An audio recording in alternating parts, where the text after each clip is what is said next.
حضرت عیسیٰ علیہ السلام میں قبر کے پاس سے گزرے تو عذاب ہو رہا تھا، چند گھنٹوں کے بعد گزرے تو وہیں رحمتوں کا نزول ہو رہا تھا۔ حضرت عیسیٰ عرض کرنے لگے، مولا میری مجال نہیں میں پوچھوں، چند گھنٹے پہلے یہاں عذاب تھا، اب یہیں کرم ہو رہا ہے۔ اللہ جس نے کوئی نیک عمل کیا تو ہے نہیں، خبر میں تو عمل ختم ہو جاتا ہے، اتنا کرم کیسے؟ رب کریم نے فرمایا موسیٰ بندہ بڑا گناہگار تھا، پاپی تھا، سزا کا حقدار تھا، پر جب انتقال اس کا ہوا تو بیوی اس سے پہلے حاملہ کی، اس کے انتقال کے 2-4 مہینے بعد بچہ پیدا ہوا، اس بی بی نے بچہ پالا، آج 4.5 سال کا بچہ مکتب گیا ہے، استاد نے بسم اللہ شریف پڑھائی ہے،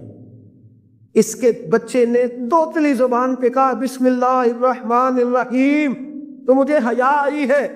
کہ اس بیچارے کو بھی لفظ نہیں ادا کرنے آتے،